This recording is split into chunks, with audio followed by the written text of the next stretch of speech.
Hi everybody, welcome to my YouTube channel, and don't forget to subscribe and click the notification bell para updated kayo sa mga upcoming videos ko po.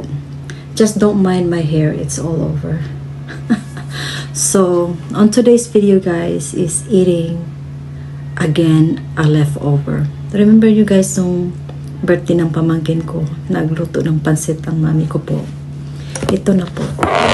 It's still good kasi nasa ref. Dalawa kasing Tupperware ang dala ko kaya marami pa po siya. And then ito binili ko to last week. Humba guys. At saka sigarilyo na bulad. Dala po to ng anak ko last month. Last na po to, ito na lang po ang natira. At saka may sili at saka suka. Brown rice.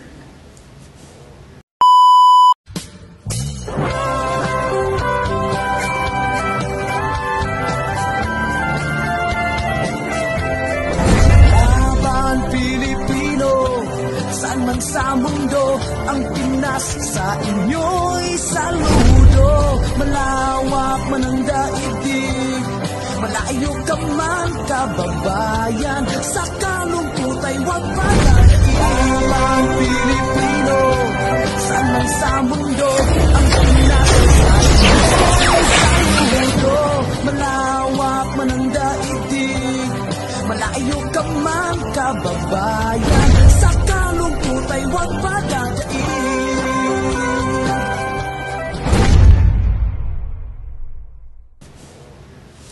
Brown rice tayo.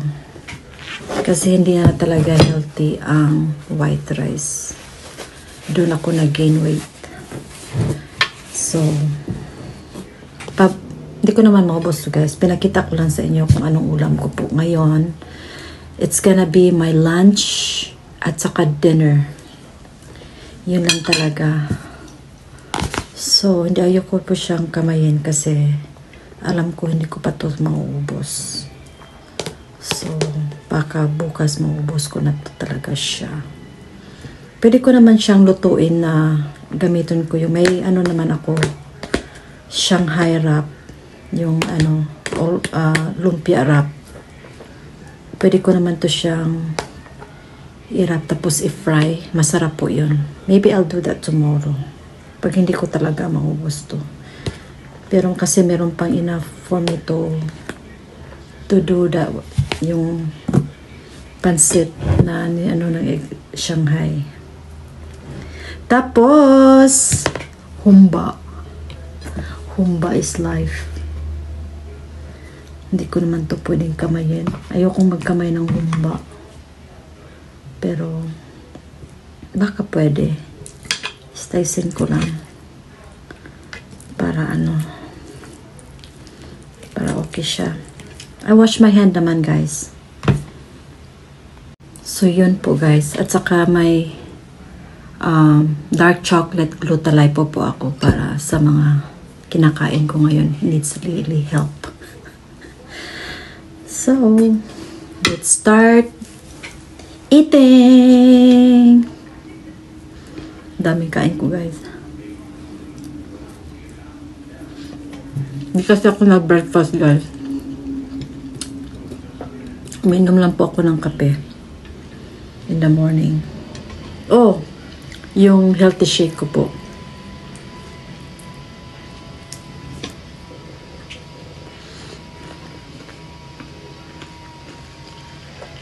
Masarap pa rin siya guys. Yung bulad. Luto na po siya nang dumating dito sa Amerika. Pinanuto ko na lang sa sister ko sa Pilipinas para hindi na po ako magluluto dito.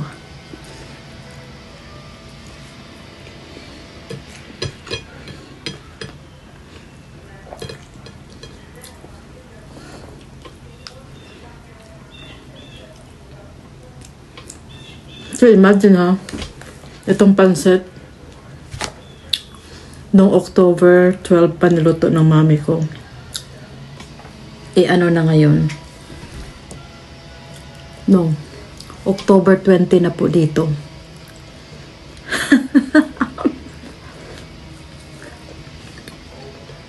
Ako lang talaga kasi.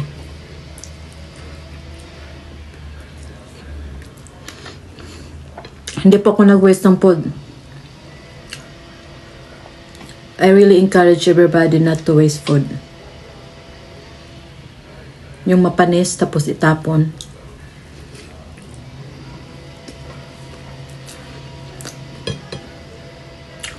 Pwede naman kung everyday magpili. Kasi nga, libre po ako sa amo ko.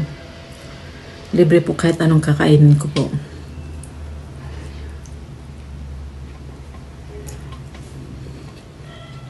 Ayokong gawin yun. Ayokong abusuhin. Kasi marami pa naman pagkain sa ref. Mahiyaman ako kasi nga yung pagkain ng amo ko, yung breakfast niya, scrambled egg at saka banana lang. Tapos yung lunchtime niya, fruits lang, mixed fruit.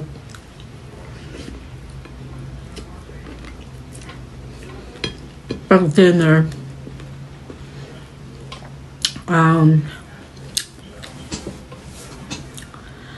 salad every other day. Salad at saka nilagyan ko ng meat para may protein din siya. Kasi noon, nung first akong dumating dito,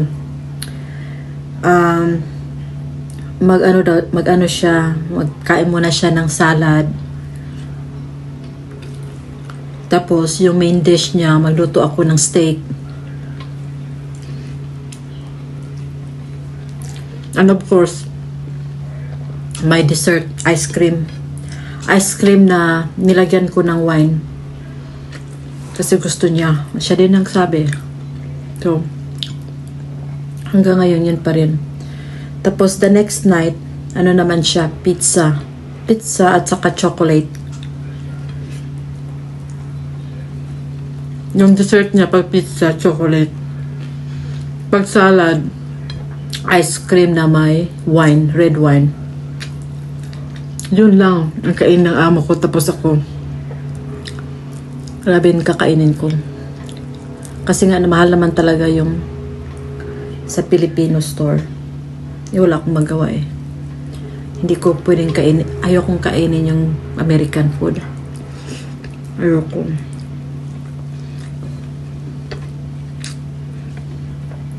Minsan, nagluluto ako.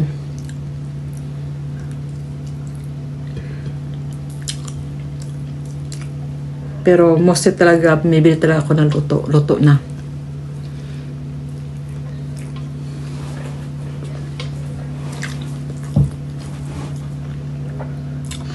Matagal siya maubos kasi isang beses sa araw ako kakain ng heavy.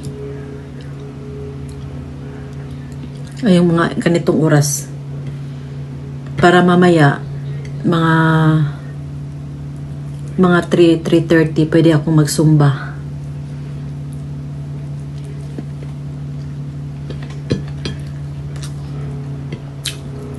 Ang sarap talaga ng bulad, no?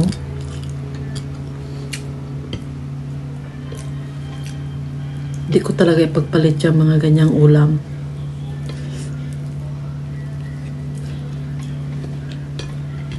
Mahilig akong lechon. Pero ang kinakain ko lang talaga sa lechon is yung skin.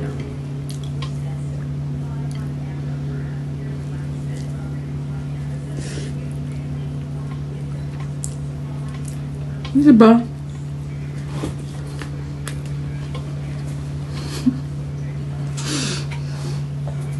Ako talaga lang isa lang, guys. Dito ako kakain sa kwarto kasi malakas ang TV ng amo ko. Malapit lang ang kitchen sa... Ang lakas kasi ng TV ng amo ko kaya di ako pag mag-video ako, hindi ako pwede kakain sa kitchen. Sobrang lakas talaga. Maliit lang po yung kinain ko, guys. Mukha lang siyang marami kasi nasa ibabaw ang pansit, pero Mga 1 cup lang talaga yung rice na yon. Ni-measure ko. Hindi ko measure. Ganun lang.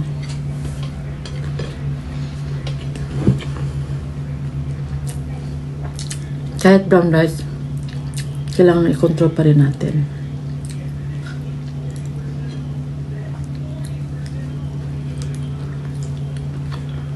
Pero pag nasa Pilipinas ako, guys,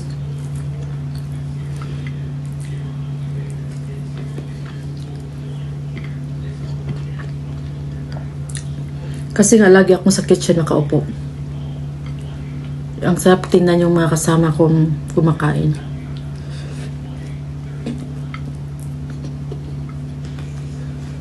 Kaya kumakain na ako.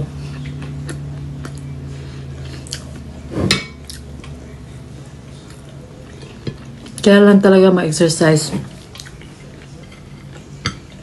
Kasi pag magkaedad na,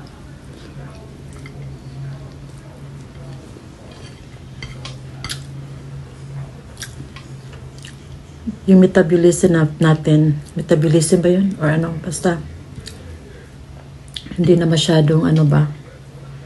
So, kailangan natin mag-work din. Workout pa lang.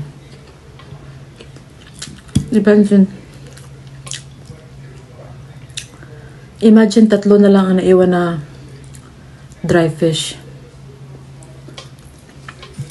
Meron pa rin naiwan. Kasi nga, mas maraming rice kaysa ulam. So, pag magutom ako mamaya, kasi pasok pa sa 4 hours, so pwede pa akong kumain ng iba. Parang may problema ka. Pero, hindi na po rice. Once a day lang talaga ang rice.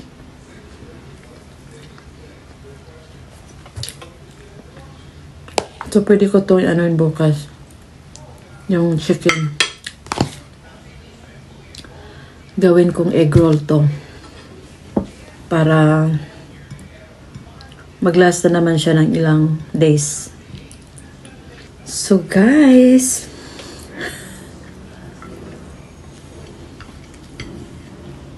I never leave anything in your food. Aside sa bones. Ganito talaga ako kumain. Walang maiiwan na rice. Nice. We don't waste. Kasi ang dami pong nagugutom. Tapos tayo,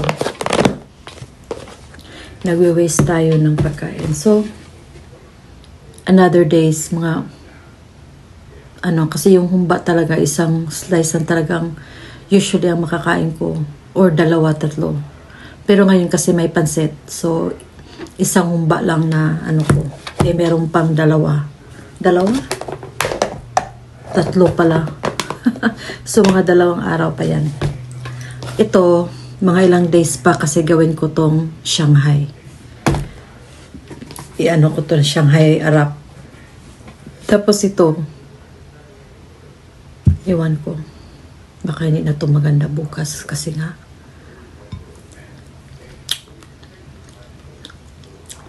nakababad na siya sa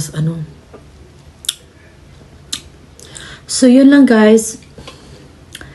Thank you nga pala sa lahat. Sa lahat sa inyo. Alam nyo na yan. Sa mga support. Sa pagtuloy nyo sa akin dito sa social media platform. Kasi nga, imposibleng magaganito ako ngayon kung wala kayo. So, thank you so much. I will be forever grateful sa inyong lahat. Kahit ano na lang i-vlog ko para lang may ma-post talaga ako everyday. So, bukas naman ipatingin ko sa inyo yung ref ng amo ko para matingnan nyo yung mga pagkain namin 2. Isang video na yon. So, watch out! So, thank you so much everybody for watching this video. Sana nagutom kayo. Sana may kinakain din kayo while watching this video. I love you guys so much. And sana magsama pa tayo ng maraming taon. At mag-grow talaga tong account ko. And it's really up to God at sa inyo. So, thank you everybody. God bless. Ang baho ng kamay ko. Hindi naman mabaho.